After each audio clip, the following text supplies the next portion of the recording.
Okay, good morning everybody, good afternoon or good evening depending where in the world you are. Welcome to this webcast, part of the 2014 GRC series entitled Managing Risk, Control and Compliance with Infor Approva Continuous Monitoring. Welcome, we are here in Chicago, which is positively benign. For tropical weather here. It's the first time it's been above zero for about 3 months from what I can see. Before I get into the main agenda, I just want to talk to you about questions and answers. We have a 45-minute webcast with a case study. As we go through, I'd like you to ask any questions you have. On the user interface for the webcast system, there is a panel to ask questions, and we'll capture those up at the end and endeavor to answer those. Those we can't answer today, we will respond to by email. And if you have any technical questions, please use the same mechanism. So I'll introduce today's speakers. My name is Dan French. I'm CEO at Consider. So I'm here to top and tail the proceedings.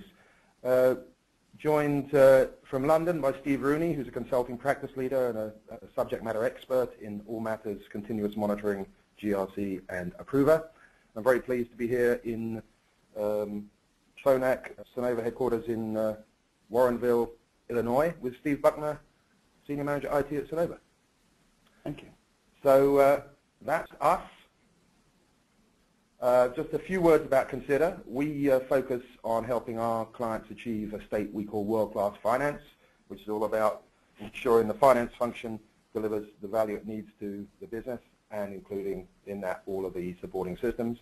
We have streams in financial control and compliance, risk assurance, and finance process optimization, helping to reduce the cost of finance. And all of these are going to be touched on in today's webcast and how we deal with that using technologies such as the Approva Continuous Monitoring Suite. Here are some of our clients. You recognize many of those logos. We work with clients in North America, Europe, Asia, and even Latin America. Today's discussion, a set of an agenda here. We're going to talk about visibility over financial processes and controls. We're going to introduce what we call 3 lenses of insight into governance, risk, and compliance. And then we're going to discuss specifically high-impact capabilities with Infor Approva Continuous Monitoring. That's a bit of a mouthful. It used to be called Biz Rights, and a lot of people just call it Approva, but it's technically Infor Approva Continuous Monitoring. We're going to deal with segregation of duties, process configuration monitoring, certification and attestation, and transaction exception monitoring. And then we're going to hear from Steve Buchner on the Sonova journey, and then we're going to finish up with some entry points for deeper insights and some Q&A. So in terms of objectives, I think this is pretty clear. I want to share insights and experiences and help you learn from the Sonova journey and introduce the latest capabilities, use cases, and lessons from the Approva technology and help with your journey wherever it might take you. So by introduction, let's think about why we get on this journey at all. And this is a KPMG recent survey, and the Big Four do a good job of giving us good survey results to take the temperature of the industry. And at the top of this list, the big driver still remains segregation of duties. It's one of the most obvious audit comments, which does drive a lot of organizations to start making attempts down the GRC road. But there are a number of other issues as well, which are process issues to do with error, waste, and even fraud, which you can see listed there, which are also key drivers. And you'll see also the kind of percentage of drivers for getting into continuous monitoring. And the interesting thing that drives these challenges, you see the list, but the thing that always hits me is that as we move more and more to globally integrated systems across global businesses, there's no longer any one person that sees an end-to-end process, which makes the risk and control challenge even more, even more clear. And for another survey, the Institute of Internal Auditors, I like this, end of last year they did this Pulse of the Profession Outlook. And the thing that's interesting to see is the drive in terms of risk assurance and control is really no longer just about Sarbanes-Oxley. It includes foreign corrupt practices, it includes operational risk, and general financial good governance. And I think that just reflects our experience with clients we work with. It's no longer just about complying to the regulation. Now, before we get started, let's just think about a few perspectives on processes, systems, risks and controls. If you see this photograph here, those of you who have attended previous webcasts of ours or any presentations I've given, this is one of my favorite pictures. It's taken from an upper floor window of one of our clients in southern Germany. And you see it represents the entryway to a parking lot in the company. If you look carefully, you'll see in the middle an electronic parking barrier. And you drive up to it, swipe your employee card, it opens up, recognizes you, go in. On the way out, the same thing happens, and it knows the company is no longer responsible for your car.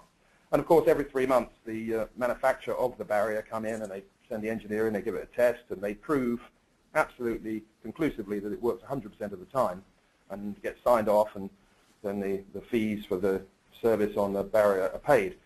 And this is a perfect allegory for what happens in our business processes and our systems. You know, we've all implemented significant ERP systems in our companies, and a lot of these include embedded controls, like the parking barrier. And we just have to remember that while we need these controls to work effectively, and we want them to work 100% of the time, we've also got to remember the tire tracks. So this picture shows very clearly what happens when people forget their ID card, but this happens also in our business processes. And whatever ERP system or finance system we're using, we have the same problem. So we've got to concentrate not just on control, which is a barrier, but also the broader risk and how to track what's really going on, which are the tire tracks. And that's a key part of our thinking here about how we manage better control, better compliance, and better risk assurance. So fundamentally, if we have ineffective controls, even ones that work 100% of the time, as the parking barrier, these can affect performance as well as risk. So whether it's the policies or processes are not being enforced or just being circumvented for practical reasons, the difference between what should happen and what actually does happen is the delta we need to understand. And we need to understand where it gives us a risk and where it gives us degraded performance, and we need to fix that. So I think that illustrates very clearly why we're in this conversation today. So I want to just finally, before I hand over, I want to give you some thought here about 3 lenses for visibility in governance, risk, and compliance. We look at this in 3 ways. Financial control and compliance being the first lens, so looking at internal controls over financial reporting, SOX, and all this kind of business, through to risk assurance, which are things which might not be regarded as financial control from a material point of view, but fraud, error, waste, and other areas of concern, which typically, such as Foreign Corrupt Practices Act and UK Bribery Act, which often don't come under the remit of financial control. And then the third one is finance process optimization, how to drive down the cost of finance, the cost of processes through standardization, simplification, and eliminating waste. So we're going to touch on these as we go through the talk today. And on that note, I'm going to hand over to Steve Rooney, Consulting Practice Leader. Steve. Thanks, Dan. So if we take that a little bit further and consider our key financial processes, they are all typically supported by ERP systems such as SAP, Oracle, Lawson, SunSystems, and also specialist systems in the area of purchasing, finance, and so on.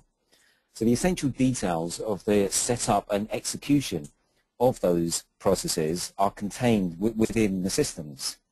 And the typical layers of where that information is, if we start from the bottom here, we've got the configuration, both from a technical standpoint, for example, who can move programs into our production system, to process configuration, things like is our 3-way match check switched on, are our tolerances set correctly, through to access to applications, so who has access to what, and are there any segregation of duty conflicts, and then on to master data, the static data about our vendors, customers, materials, and then on into transactions, the things that are actually being executed and recorded, purchase orders, goods receipts, invoice receipts, etc.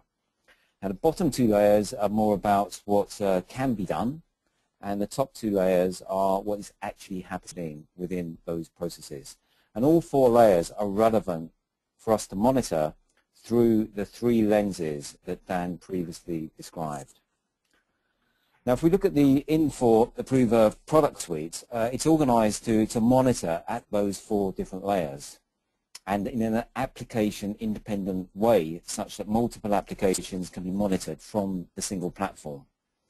So there's a set of modules for the application security and user access monitoring. So these are the authorizations insight, user activity, and access manager, which looks at the compliant provisioning.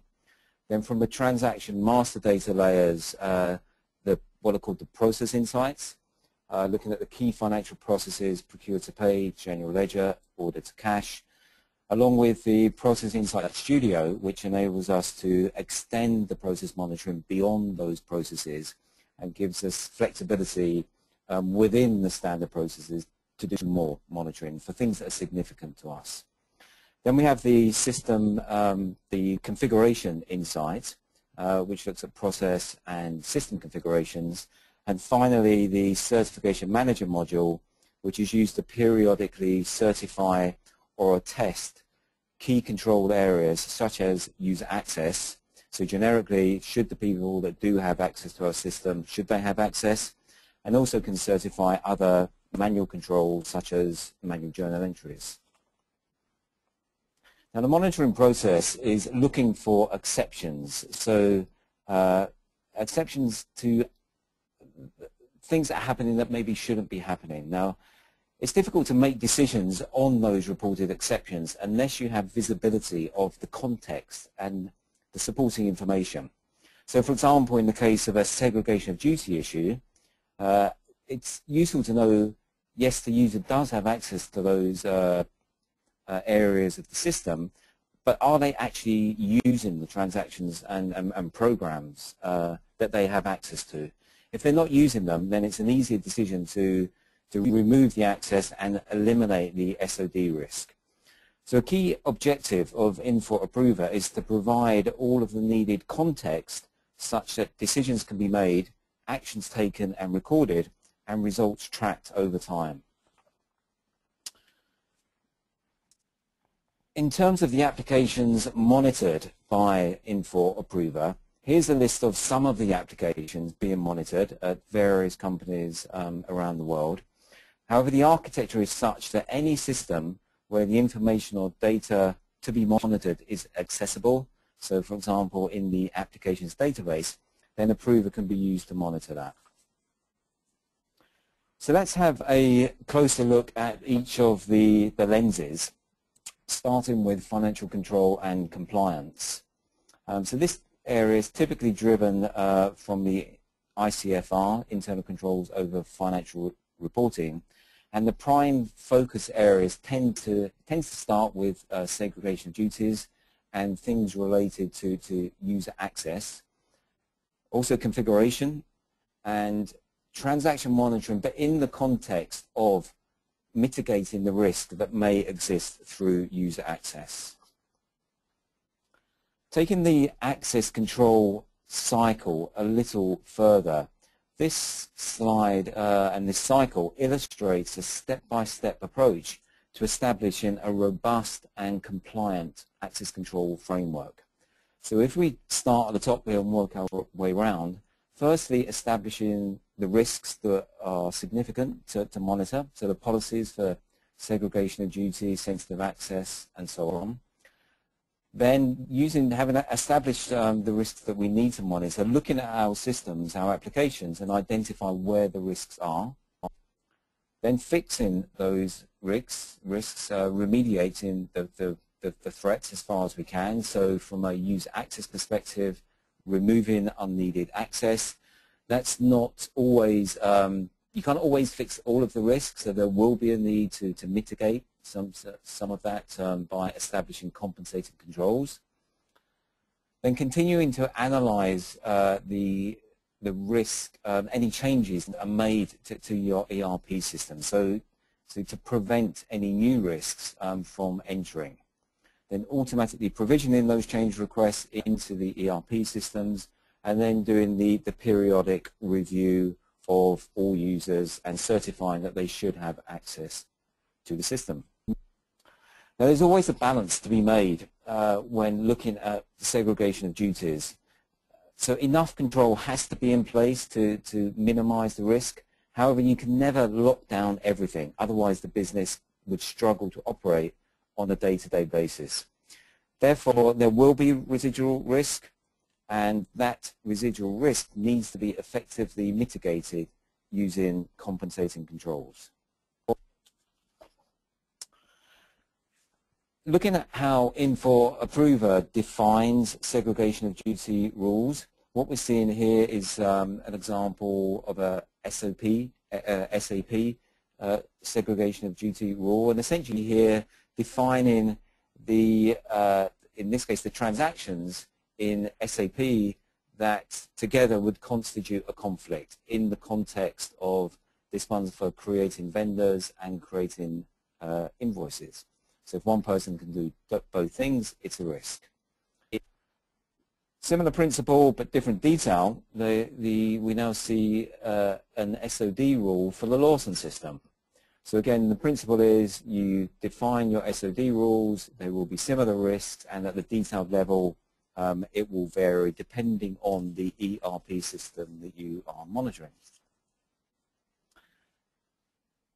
Now, having defined our rules and analyzed our system, we then need to review the violation. So where do we have conflicts? So here's an example of a reported violation for a user who has the roles that mean that they break the SOD of creating vendors and processing vendor invoices. And there'll be further detail available with this. In this case, if we want to understand whether the user has actually executed those transactions, then again we can see that. Again, helps us to understand, do they actually use these transactions? If they don't, we can remove that. If they do, then we need to check it out further. If we cannot remove the access, then we need to think about mitigating the risk. And one way of doing that is to automate the compensating control. And here's an example of where we're monitoring whenever a user creates an invoice where they also created the vendor that invoice relates to. So this gives us the opportunity for another person to review the activity to ensure there's nothing inappropriate happening. If we look at what the industry analysts are saying, then we can see that Infor Approva, along with a few others, are ranked as a strong positive in the area of monitoring segregation of duties within ERP and financial applications. So let's move on to the risk assurance lens. So this is where we are looking at error, waste, and fraud. Financially very significant, as the note from ACFE, the Association of Certified Fraud Examiners, identified in their recent report that the typical organization loses 5% of its revenues to fraud and waste each year. So financially very significant, but also significant from a reputation and business relationship perspective. The type of risks that would be looking at through this lens would be things like in the area of procurement, duplicate payments, and in our experience that is fairly common, that suppliers being paid more than once for the same goods. Goods being delivered without a purchase order, so a purchase order being the authorization to go ahead with the acquisition of the goods. On the sales side, price reductions made after the sales order is created, perhaps not approved.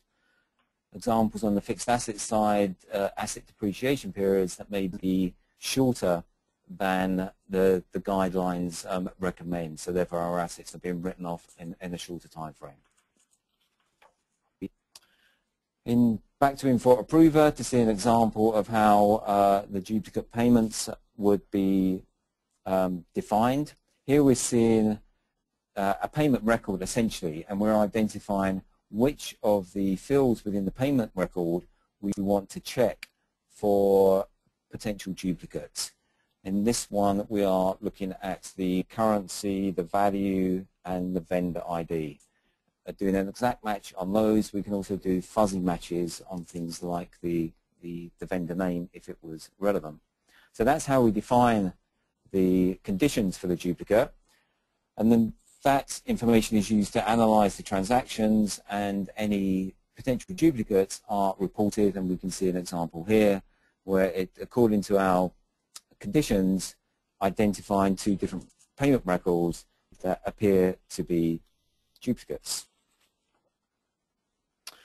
A further different example, we're now looking at purchase orders where the vendor name or the vendor may be on a blocked organization or individuals list, such as the specially designated national list from the Office of Foreign Assets Control. So people we shouldn't be doing business with. So this is allowing us to monitor if any of that is happening. Again, in terms of Gartner, in this area, Approva ranks up there with the leaders. Moving on to the finance process optimization lens. So this is where we're looking for things that may go wrong that impact the efficiency and consistency of the business process. We're looking for things like maybe working practices that have evolved locally to get the job done, that may be outside the scope of the designed way the process should be executed. So it may be good for the local and the individual doing the job on the ground, but it may be bad for the company and inefficient. So looking at how standard a process is designed, typically you would want to have your purchase order in place such that that's been authorized before the goods are delivered, and you set up your ERP in that way. So you cannot create the goods receipt record until the purchase order exists. But what we found happening in many cases is that the goods do actually get shipped and arrive. The warehouse checks out or goes to enter the goods receipt and finds there's no purchase order, calls up purchasing, has a discussion, and the purchase order gets created in the system, and then the goods receipt can be created. So as far as the system is concerned, the sequence is working fine, but as far as the business process is concerned, it's broken. It's not the way it should be working. Again, looking at some examples in the different main process areas of exceptions that may occur within this lens. So multiple touch purchase orders, so purchase orders that are being changed many times after creation, which would involve more effort and also create greater risk of matching, failing later on in the cycle. Vendor records missing key data, again, affects the reconciliation when the transactions come in. On the sales side, any sales orders that we may have that do not have an associated customer purchase order. So in those cases, more liaison time is needed to get the payment and more time delay in receiving the money. Looking at a couple of case studies within this area. First of all, invoice processing. So typically we need a purchase order to initiate and approve the purchase, and from there looking to achieve straight through touchless invoice payment approval. What we find here is that where there are issues such as duplicate invoices, and here's an example where 3% of the invoices recorded were actually duplicates, that's causing a great deal of rework and cash loss. In the area of purchase order processing, desired process that you have a request to approve the expenditure, you have a purchase order to initiate and approve the purchase from a given vendor. And that's all fine, but the exceptions that typically are found here is that there's much change activity on the purchase orders after the initial creation, which again affects the efficiency of the process and ultimately costs money. On the receivable side, looking to achieve a short cycle between the invoice and getting paid. And examples we've seen here are where pro forma invoices are initially created, not the real invoice, and the pro forma invoice serves to work out the detail and agree with the customer what the detail is, and then you issue the real invoice. And that's where the KPI is measured from, real invoice to payment. So from a KPI perspective, working well. From an actual what's happening business process perspective, it's not happening as designed. Looking at Approva, so the example of the purchase order being raised on or after the same date as the goods receipt. So here we see the conditions defined within Approva that we are using to monitor for exceptions. And then the exception detail would be reported and alerted. And here we see an example that here's a purchase order created, in this case, on the same date as the goods receipt.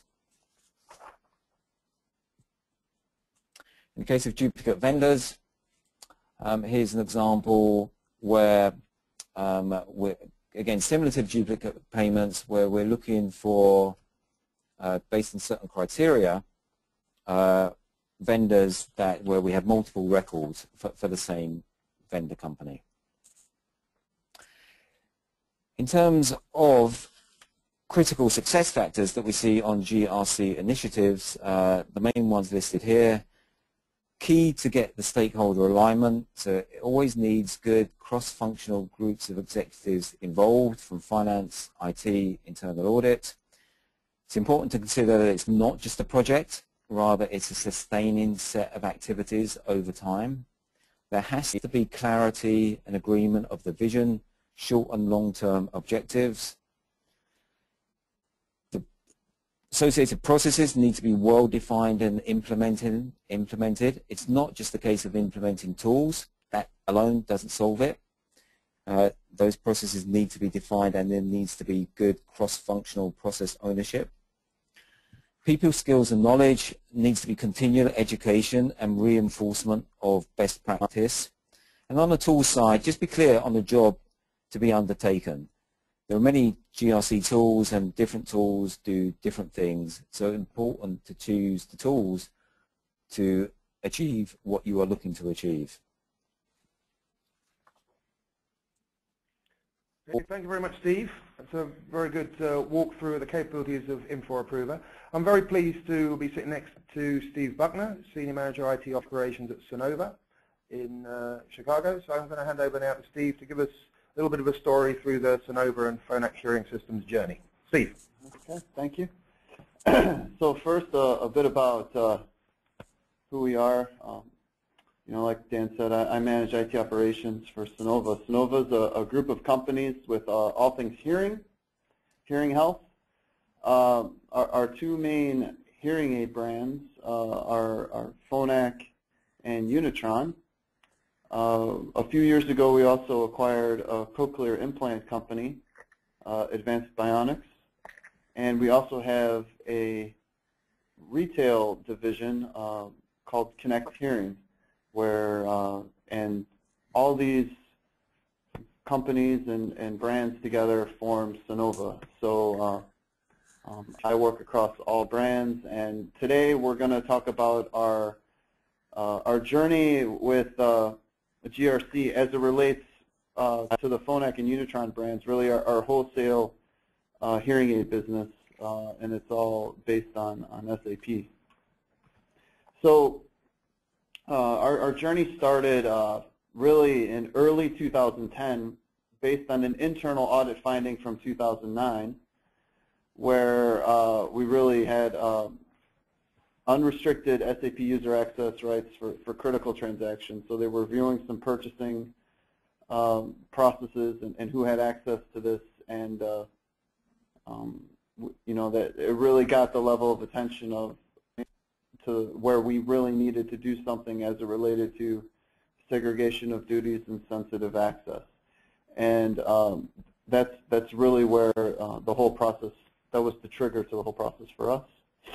And so in 2010, early on, we reached out to our friends at PricewaterhouseCoopers and said, okay, how do we get started here? And they talked us through the process, and we really had we needed a rule set for what is a SOD violation within our company, or a sensitive access violation. And PwC helped us develop this concept or rule set. They helped us really develop a new SAP role concept that I'll go into a little bit further. We knew we needed a tool to help us support us in all of this, and we went on a whole RFP and went shopping for a GRC tool. We settled on BizRights, it was called at the time, and Approva. Our company, I forgot to mention, we're headquartered in Switzerland, and the majority of our implementation activities were occurring in Switzerland. And by that, that's how we were introduced through Approva to Consider, and Consider was has been our implementation partner ever since, as it relates to Approva and BizRights. So really, it all started in 2010. We purchased BizRights, and we started configuring our SOD rule sets and SA rule sets, and we started implementing a new role concept in our SAP system. And then, so really what happened is we had to start from scratch. In our ERP system, SAP, we had a job-based role concept, and so customer service agents, that was a role that a user would get in the system. And this role had lots of SOD violations just in and of itself. So we really had to take a step back and say, how are we assigning access in our ERP system? And we wound up trying, developing a new concept that would serve as the foundation for everything moving forward. And this slide depicts kind of what we settled on is more of a, I guess you could call it traditional 4-tier concept, where tier 1 is really the basic rights that a user needs to log into a system. They really don't have access to do anything other than log in, maybe print or something like this, the basic needs. Level 2 is taking it down to more display access. And in our systems, we've really carved this up into functional areas. So we've created finance display roles, sales display roles, things of that nature.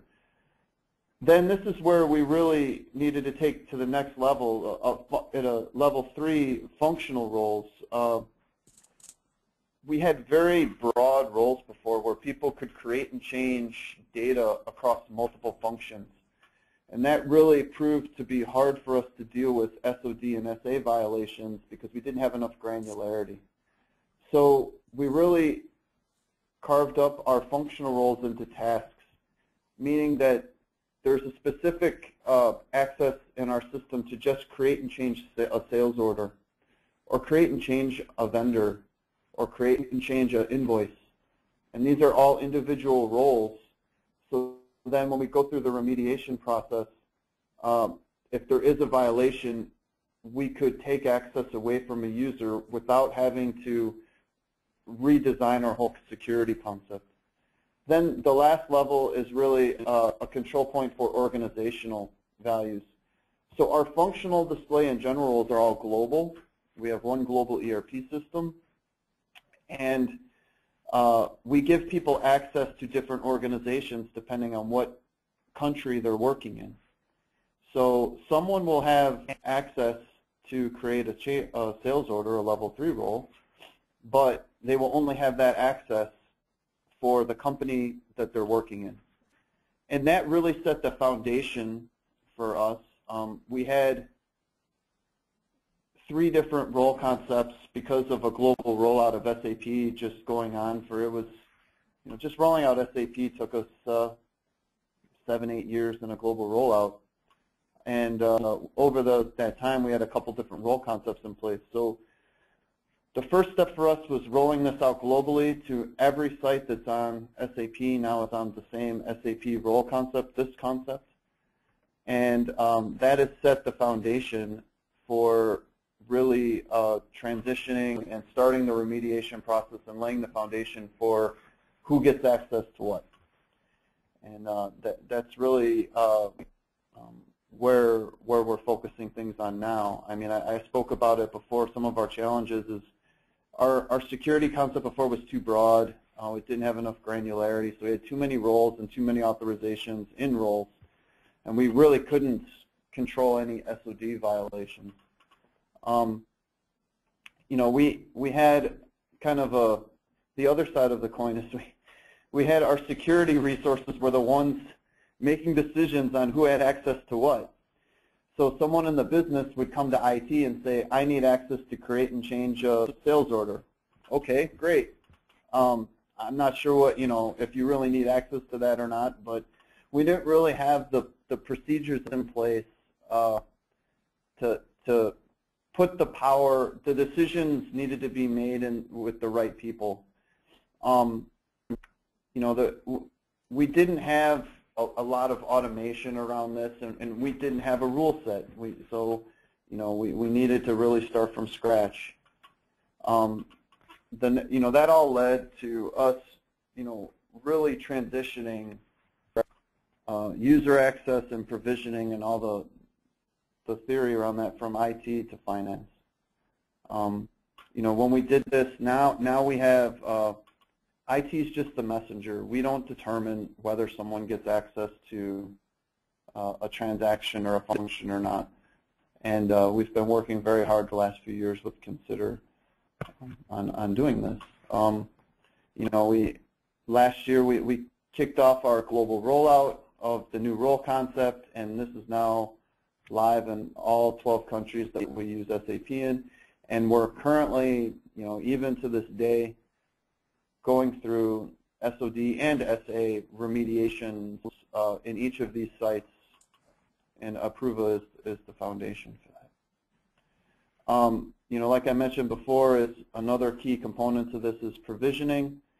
You know, once we have all this remediation complete, we need to make sure that we keep the system clean, and all that work will pay off. You know, we can't have where we go to a company and maybe someone had access to create a vendor and pay a vendor, and we take the access away to pay the vendor, but then 3 weeks later they somehow requested the access to pay the vendor again. We need to make sure they don't get that again and the proper approvals are in place. And that's what we're implementing with Consider, a provisioning portal all based on Approva, so that when someone requests access, it goes to the approver for that site. And we're really removed from the provisioning process.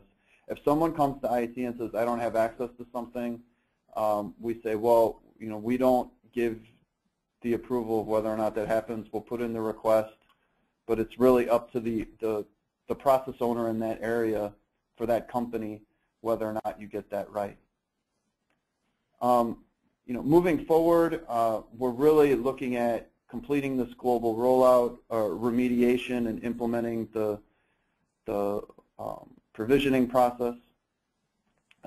We have other audit findings to do annual certifications of access that users have. So reviewing, you know, having the directors at each of the companies globally reviewing who has access to what from a sensitive access perspective, and certifying that on a yearly basis. And that's really what the certification manager module is for. So we're, you know, in the future we will be rolling that out. And really some of the continuous monitoring that Steve talked about before at the transactional level, that certainly is interest to us. And also extending monitoring beyond SAP. We have other ERP systems for smaller sites, or our retail division is currently rolling out, is based on Dynamics Nav, so Navision, and of course that's supported by Approva, so can definitely extend this beyond SAP. Great, thanks Steve. That's a fascinating talk through your journey. I'm sure you enjoyed that too. Before I go into the closing comments, do remember to post your questions on the user interface, because if you get the question, we can answer it. If not today, we'll certainly answer it by email. So I'm just now bringing into the final few comments. So you've heard an overview of kind of the philosophy of risk control and compliance and the three lenses. You've heard Steve talk about the kind of the high impact capabilities of Approva, and you've heard Steve Buchner talk about the experience at Sonova and Phonak hearing systems. So I guess to summarize some of that is, and perhaps add a little bit more color to it, I think what we're hearing is these rules that we've talked about, these SOD rules, are being very effective, both informed and adopted by Big Four audit firms. I think this business process adoption issue that Steve Buchner referred to about the handing over to finance and to the business, it's critically important that the technology supports that by being understandable and meaningful. And more and more, we talk to organizations who say, yes, we're all on one ERP, and then you suddenly find out, oh no, actually there are other ERPs for other divisions. And so there's multi-application capability, whether it's multiple ERPs or an ERP and a separate treasury system or some upstream revenue systems. This need to cover the full risk landscape from the front of the revenue cycle to the back of the expense cycle is pretty important. This whole point about certification, we've heard a lot about that in terms of user access, but it's really attestation of all kind of manual assertions, which we're applying that with, whether it's compensating controls, whether it's manual journal entries, or with other issues. And we're certainly seeing this ease of integration into what is a complex IT landscape for many people. Certainly focus on continuous improvement, and you heard us talk about the three lenses of GRC success, those three areas. It's not just about compliance, it's broader risk assurance, and it's driving down the cost of processes. And certainly what we're seeing around the world is, with the right kind of expertise applied, this is a pretty cost-effective approach compared to many out there. So if you're looking for entry points for deeper insight, I guess it depends on where you are right now, but I've got a couple of suggestions. If indeed, as it was the case for Sonova, if your entry point is about segregation of duties, we do run a needs assessment, a planning workshop, and an analysis of your current ERP SOD status, benchmarking that against best practice, and giving you assessment recommendations and outline plan. So that helps you build the case for action. So that's, if you're thinking about that topic, that's worth considering.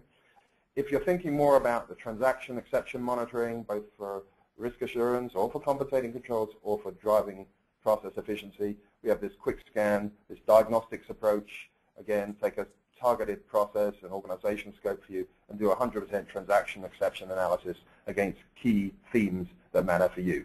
So again, that's pretty key. If you're an existing customer, approver, or consider, I know some of you are on this call, you might also want to consider a benchmark or assessment of your current usage and application and the value you get from the technology, making sure you're getting everything you can out of that. So with that, I will ask for questions. We have you have posted questions here, so that's good news. Continue to post those questions, because if we don't get time to answer them today, which I'm sure we won't be able to answer all of them, but or post them here or send me an email and I will route it to the right person, or if you want to talk about a deeper dive in this. So the first question I will ask Steve Buchner to just respond to, which is kind of an interesting one, which is, what was easier than expected and harder than expected on your GRC journey? So easier than expected. I mean, these things are never easy, right? Yeah, so one thing that was easier than I expected, I guess, was once we got the audit finding and everybody knew what we had to do, we really were able to get accountability in partnership with members of the business to get organized and to get things started. So we had, our global process owners became our global role owners. Finance was bought in right away and really helped drive it. And so getting all the key stakeholders involved and bought in early was probably easier than I had anticipated. What's harder is probably the remediation itself. at that point, you have a business person, your GRC, the folks in finance, the audit folks, and really your ERP technical folks. They all have to sit at the table together. We've tried to do it separately, and it hasn't worked. So really, I need to take access away. I have an SOD violation. How do I fix it? Do we need to modify a role? Do we need to take, what access can we take away from the user to remove the violation? And it can't just be done by one person. It's a collaborative effort. That means getting everybody, for us, it's at least 3 people. So that means everyone's busy, getting schedules synced, projects aligned, and getting everyone together. That's probably been a lot more challenging than I probably thought it was. Okay, that's a good insight. I've got one more question, I guess, we've got time for Steve Rooney. Question here, getting started with transaction monitoring. What are the critical areas to focus on to get success? Steve, can you answer that fairly sharply? I'll do my best. Good question. I think there's a number of things to think about. In our experience, one of the most important ones is making sure that the things you're monitoring are significant and important from a business perspective. So make sure it's relevant to the business. Another one, make sure that the criteria you use to identify potential exceptions are well defined and well thought through. What you don't want to do is to identify large numbers of exceptions that may be false positives, that people lose interest if that's happening. And I think last one, definitely start small. So just identify a few very important things, get started on those, and then in that process you'll learn about both technology and the process and how the people react, and then you can grow from there. Okay, thank you, Steve. Our 45 minutes are up. I think that's the last minute was probably a bit longer than a minute. So thank you very much for your attention. Conscious we need to be respectful of your time. 45 minutes. If you've got any questions, other questions you haven't posted, please send an email. If you've got questions on the questions, send an email, and I will forward and discuss also with Steve and Steve. There's a set of blog posts there you can check out. Thank you for your time, and yeah, appreciate that, and I hope you found it useful. Thank you, and goodbye. Thanks, Steve, and thanks, Steve. Thank you.